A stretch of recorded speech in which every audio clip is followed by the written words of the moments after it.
Deep beneath the city of Donetsk, within the Rostov region of Russia, a large foundation of sandstone can be found, something known as rock shield of Carboniferous age.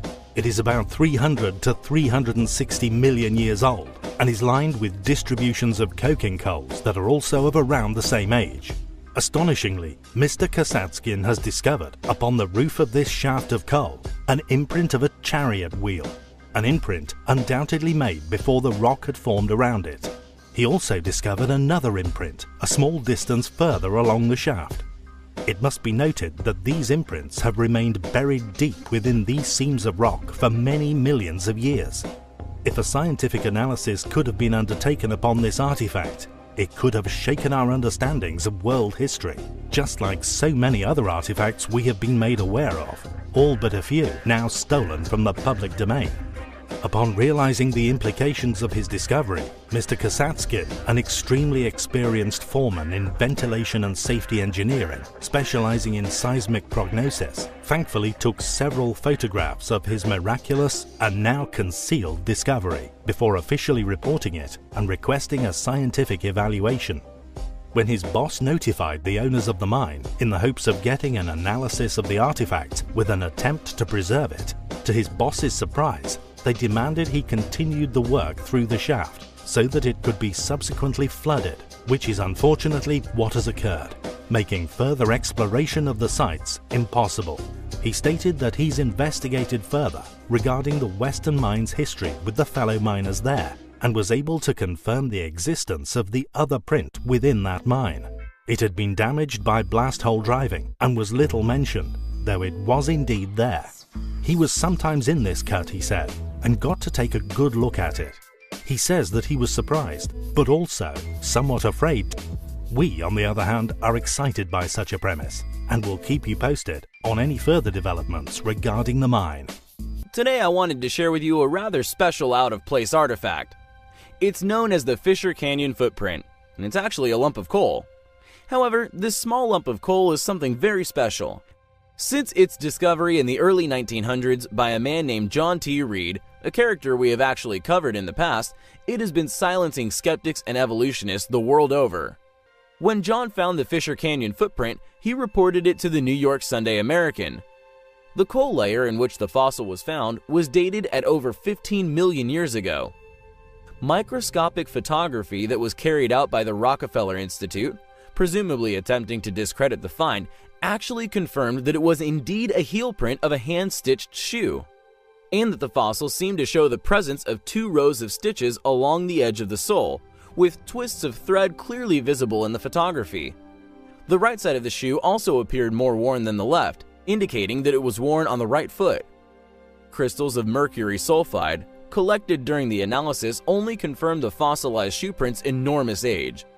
After the test results were in, Samuel Hubbard of the Museum of Archaeology in Oakland, California, buckled to the sheer amount of conclusive evidence by telling the press, quote, "Today's people are not yet able to make this kind of shoe. Facing this kind of evidence indicates that at the time of suspected uncivilized arthropods, millions of years ago, people with high intelligence appear to have existed. Detail of the threads proves that it was the sole of a shoe and was strictly the handiwork of man." End quote. This is why we love the Fisher Canyon footprint so much. It sat in the back of museum collections for years, silently waiting for evolutionists and skeptics alike to stumble upon its existence, only for it to then cast its spell of tremendous doubt upon their way of thinking. They can produce no real explanation for it. The best any mainstream scientists or anthropologists can do is ignore the evidence and conclude it's just a natural formation. Unfortunately, the footprint conveniently went missing a few years ago, even though by all accounts it was just a lump of coal. The story has also been hijacked over the years, with the Rockefeller Institute's test results subsequently vanishing. However, luckily for us, the quotes by Hubbard are in press archives all over the world. This small lump of coal is sure to fuel the argument for years to come. What makes this next artifact so strange is that it was supposedly found buried inside a piece of coal. Coal is a special byproduct formed from decaying matter. What makes it unique is that it takes anywhere between 30 to 300 million years to form. Hence, when an unusual metallic object is found inside coal, it forces a lot of questions. One day in West Virginia in 1944, Newton Anderson, a 10-year-old boy, was asked to feed coal in their basement furnace.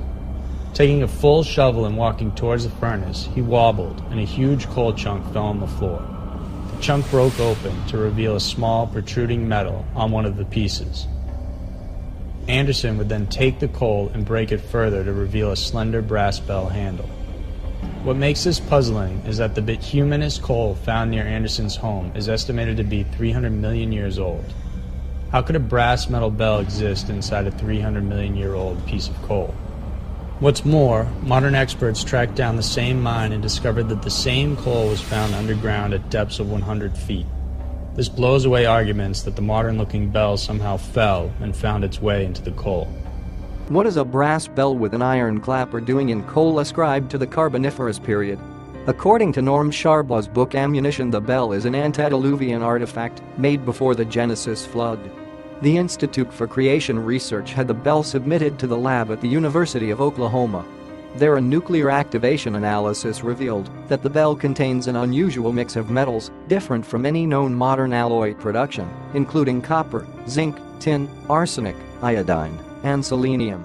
Genesis 4:22 states that Tubal-Cain was an instructor of every artificer in brass and iron.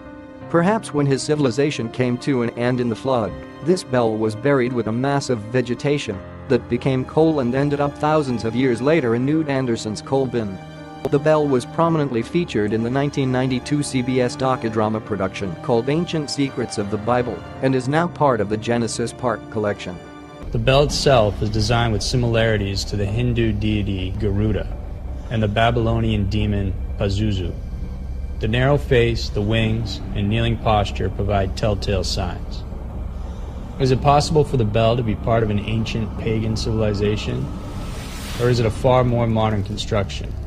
One thing is for sure, the bell still rings perfectly when you sound it. Perhaps it won't reveal its secrets, but it is a beautiful piece whose possibilities of origins could be truly amazing. In a small place, once known as Mineral County, in West Virginia rests a very special rock. Known as Waffle Rock, it is a huge piece of something very ancient, lodged in the ground where it must have been struck many thousands of years earlier. No longer visible to the public due to it being several meters below the water level of a dam built in the area, which forced the residents of Mineral County away forever. After a petition by many of the locals, 2 pieces of Waffle Rock were thankfully preserved for future study. One stayed relatively local to the area, while the other is preserved within the Smithsonian Institute. Dr. Jack B. Epstein of the U.S. Geological Survey said, quote, 4 sets of joints are apparent in the Waffle Rock. Just what could have made Waffle Rock clearly remains a mystery, and any hypothesis that links it to possibly having been part of a larger artificial craft quickly shouted down as absurd. Waffle Rock appears to have a metallic gritting which runs through some of its form. Interestingly, a case we cover in another video regarding another less mentioned find of a very similar, strange suspected rock formation was found nearby. We find it highly suspicious that the powers that be chose to submerge such a curious thing, subsequently hiding it from the world. The Oklahoma newspaper, The Oklahoman, would publish a story on June 28, 1969, titled, "It's a Cracked Puzzle." Subsequently pulled from their archives, some astute researchers, however, have managed to track down this amazing article, detailing an impossible discovery. It pertains to the excavation of an ancient floor, a tiled area which covered a truly vast distance, as if it was once the highly finished floor of an enormous structure. What is astonishing regarding this floor, however, is the date that countless specialists have concluded upon. The age of these tiles is simply baffling. According to the modern dating techniques used, this floor was laid well over 200,000 years ago, using a tiling mortar containing currently unknown elements. Delbert Smith, president of the Oklahoma Seismograph Company and past president of the Oklahoma City Geophysical Society, accompanied Durwood Pate, an independent petroleum geologist, in an exploration of the site. They finished their studies by stating that they were both very satisfied that it is not a natural earth formation and that it is indeed man-made. Smith and Pate even took core samples to make a microscopic investigation of the material makeup. The discovery of 2 holes threw the rock strata heightened interests, and when measurements revealed the 2 holes to be exactly 16.5 feet apart, or precisely 1 rod, they were convinced it was a deliberate, artificial placement. The stone tiles were found to have been made from Permian limestone, laced with quartz grains. Geologists who focused their attention on the unusual flooring were all at a loss to explain the origin of the formation. John M. Ware, an Oklahoma City geologist, said, "It simply cannot be explained within the field of geology. We need an archaeologist to give a final opinion. However, its age and origin may remain a mystery unless an archaeologist can be persuaded to take on the project soon." Just 20 days after these astonishing finds and subsequent realizations, construction workers moved in on the area, quickly demolishing the enormously ancient and vastly important floor, building a foodstuffs warehouse in its place. Pate said that the formation, 100 feet by 60 feet in area, was rapidly becoming a tourist attraction. People began flocking there and taking pieces of the rock away, he said. Just who built this ancient floor? Why did they build it? And was it really over 200,000 years old? Judging by the way this discovery was buried, it is certainly a possibility. Our mission over the next few videos is to demonstrate why certain individuals that are currently attempting to claim ancient ruins we so often share on our channel, where the work of academia's claimed constructors, are not only vastly incorrect, but that they are also being selectively ignorant. We intend to demonstrate the reasons why this explanation as to their origins is a virtual impossibility, and also prove the level of advanced knowledge needed to construct them evades even our modern civilization. Roman and Greek civilizations undoubtedly contributed tremendous amounts to modern life, be it their technologies or building techniques. Architectural designs and ideas incorporated into structures that have survived millennia. However, there are many anomalous aspects of their academically claimed ruins that not only demonstrate unbelievable skill and precision, but are so advanced as to evade our own current understanding. One of these defining characteristics is undoubtedly polygonal masonry. Randomly shaped or possibly cast stones, with some, for example, found within Sacsayhuaman, reaching far into hundreds of tons, masterfully fitted together, constructed into walls and fortresses, with no utilization of mortars. These often enormous megalithic blocks, somehow placed together so perfectly that not only have they survived countless millennia, but are also earthquake-proof. These stone walls are a demonstration of what can be achieved if one had an astonishing intellect, and indeed stone-building capabilities. These walls simply evade modern human explanation. No modern, or indeed any of the well-studied ancient civilizations, have ever demonstrated anything even near to the levels of refinement exhibited within these ancient walls, found all over the globe, yet ignored by academics the world over. How can certain individuals claim that academia's tale of events be accurate, yet seemingly overlook such astonishing feats of ancient engineering? How can one be expected to believe that the cultures currently claimed as having been responsible for such constructions did indeed complete such tasks, when they are, in reality, too advanced an undertaking even for our own modern civilization? As such, continuing to evade explanation.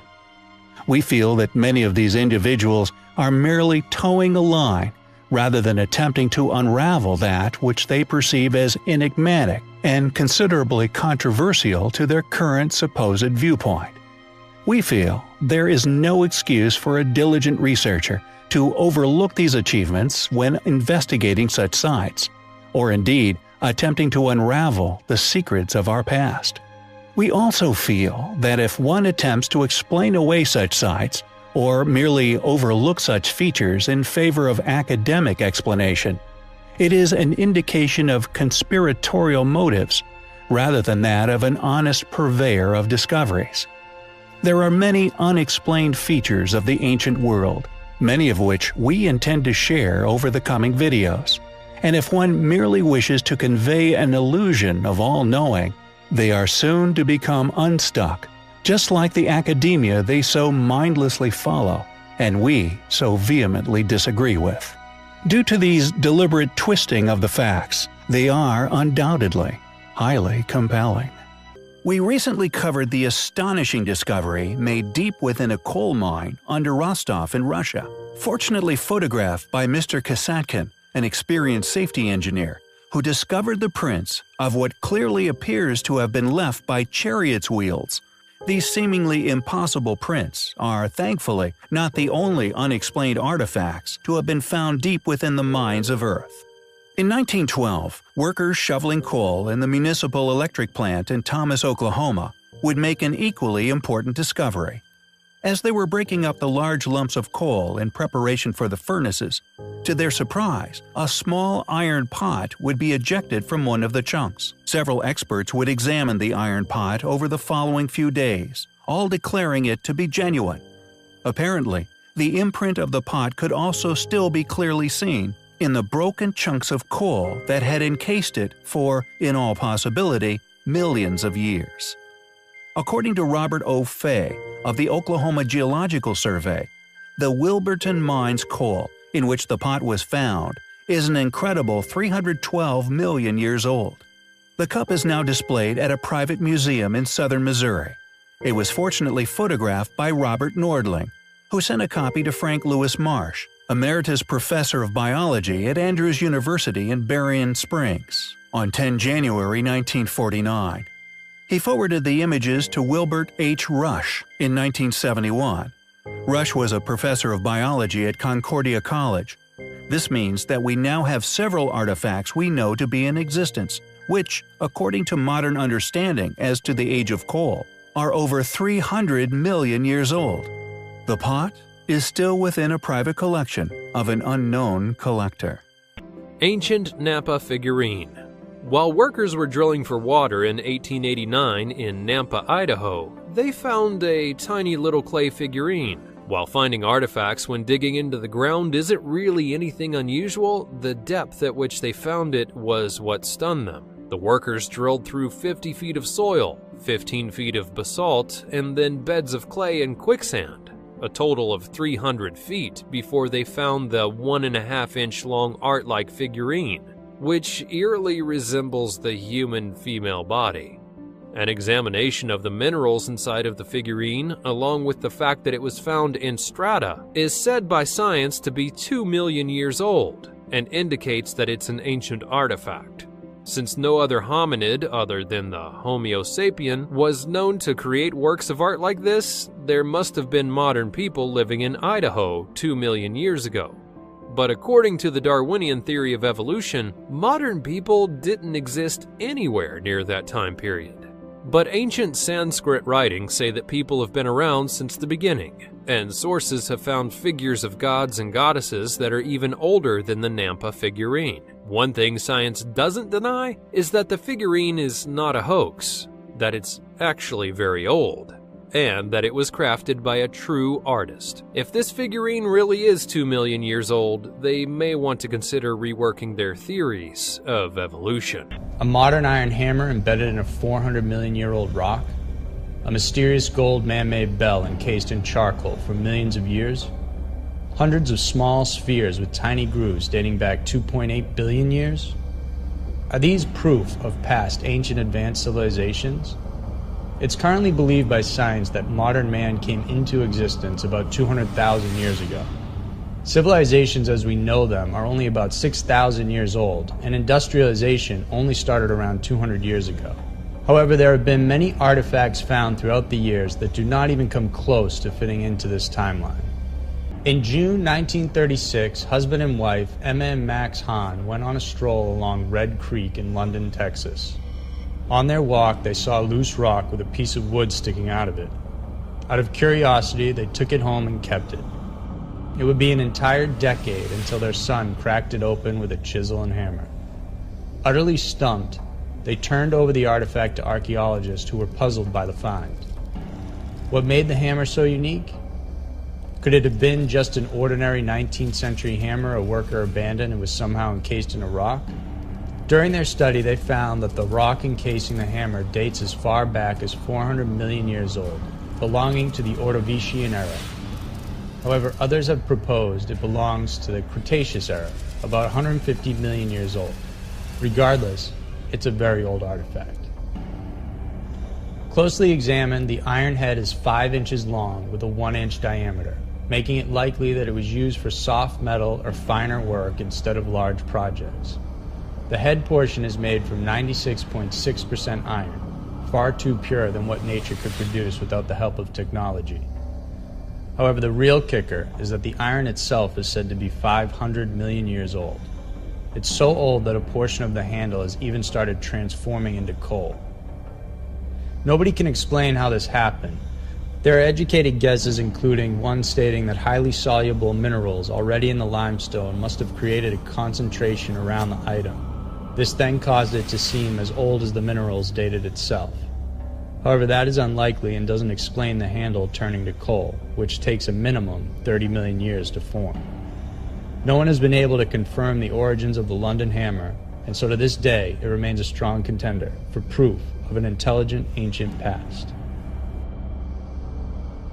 Dorchester, Massachusetts, USA, in 1852, at Meeting House Quarry, workers were using dynamite to break up the bedrock when an explosion threw an artifact into the light of day after spending many thousands of years under the earth.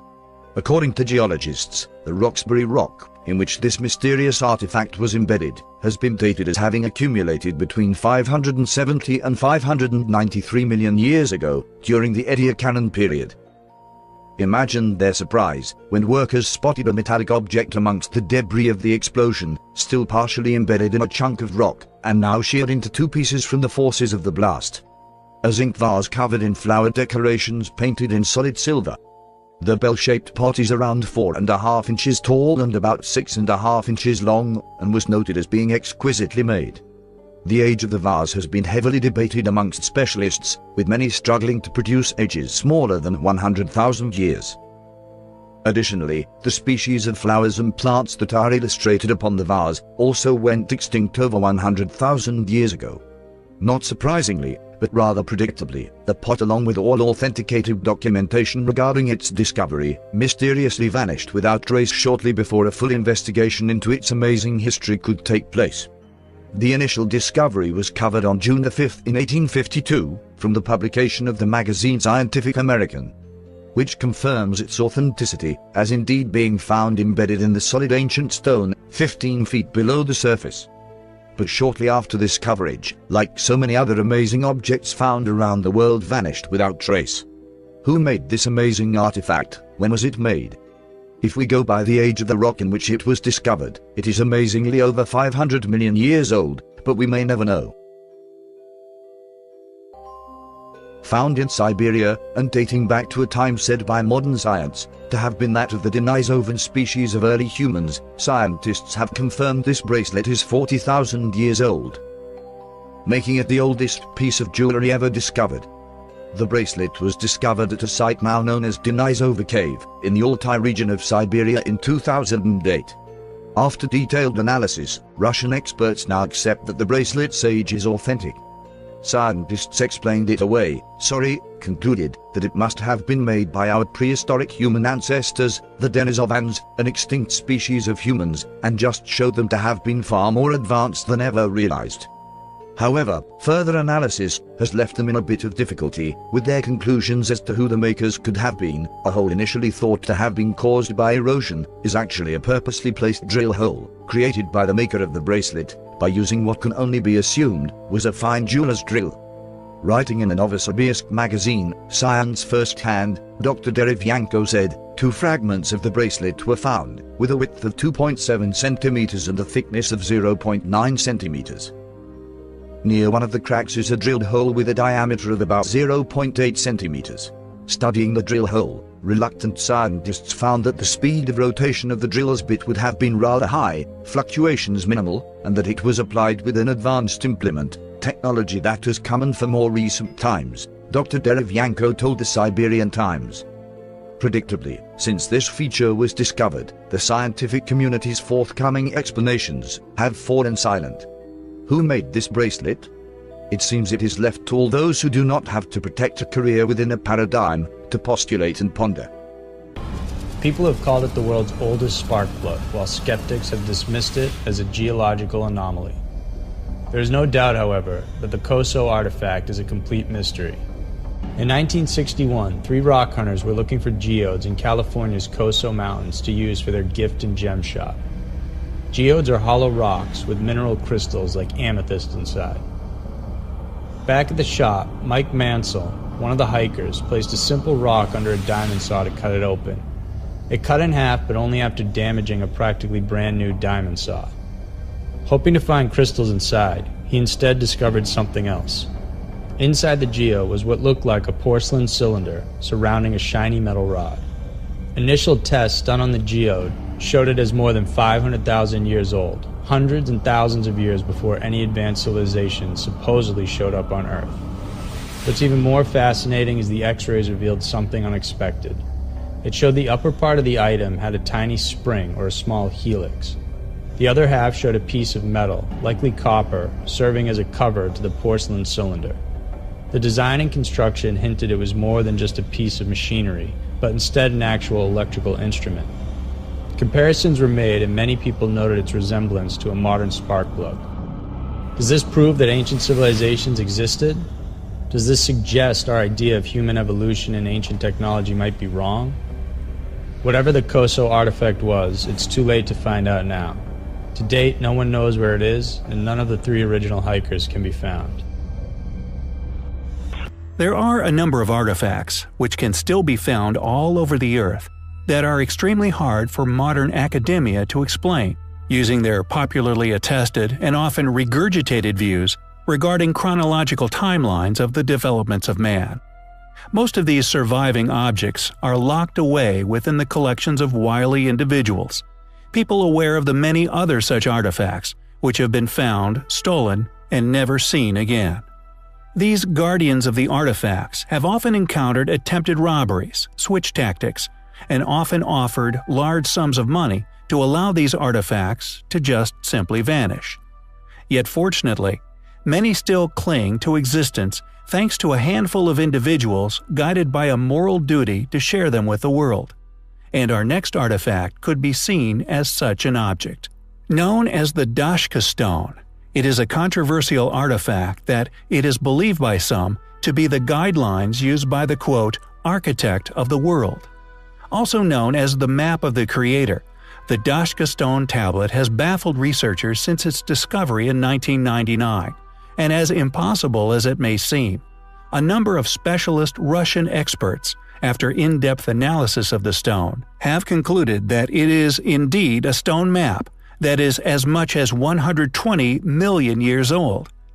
Created from a bird's-eye view, presumably from space, the Dashka slabs depicts in detail the peaks and valleys of the Ural Mountains. Although mainstream academia will simply deny the possibility of the Dashka's true purpose, and indeed age, many who have researched, mapped, and analyzed the slab have concluded that it is indeed somehow authentic and well over 100 million years old. Initially discovered by archaeologists from the Bashkir State University, it was actually found within the Ural Mountains of eastern Russia. Researchers were understandably stunned when they realized that the tablet displayed a highly accurate topographical map of Bashkiria, a specific area of the Ural Mountains, at a scale of approximately 1 inch to 1 kilometer. The map of the creator also retained clues to its artificial origins within its structure, comprised of 3 layers, each of which strongly suggesting to geologists that it did not originate in nature, but was indeed artificially created deep within antiquity. The first layer is roughly 7 inches of a primitive cement-ceramic compound. The second layer is roughly 1 inch thick, made of diopside glass, enriched with silicon, and the third layer, a mere few millimeters thick, is made of a calcium porcelain mixture. Who created the Dashka slab? Did they really create it over 120 million years ago, like many specialists have reluctantly become convinced is the case? It is unquestionably a remarkable object, and one which deserves a lot more attention. Our final artifact is one that has been around the longest. Considered to be 2.8 billion years old, miners at the Wonderstone silver mine in South Africa have been finding these spheres from deep rock for over 3 decades. The majority of these are described to be in a spheroid shape, with some featuring 3 parallel grooves perfectly running at its equator. To date, over 200 of these have been found. Geologists J.R. McIver and Andreas Bischoff examined several pieces of these spheroid artifacts in 1979. These spheres have a distinct flattened globe shape. They measure between 1 and 4 inches in diameter and have a metallic texture on the outside. As for their color, some have a steel blue with a reddish shade, and others have white flecks embedded on the coat. Some people propose they could have come from a meteorite, but the spheres were partly made from nickel, which isn't present in meteors. Other spheres have a thin shell, and when broken, they contain a mysterious spongy material that disintegrates upon contact with air. Some of these stones are considered to be perfectly balanced, and they can rotate for a long time when spun. It is extremely unlikely that these spheres formed naturally, if not impossible. So how do we explain them being almost 3 billion years old? All indicating that a vastly different story has taken place upon our Earth, to that of what the majority stubbornly persist in assuming. So many pieces of evidence, in fact, it seems that it has been an impossible task for an unknown group of tyrants who, for whatever reason, have attempted to conceal or suppress such discoveries.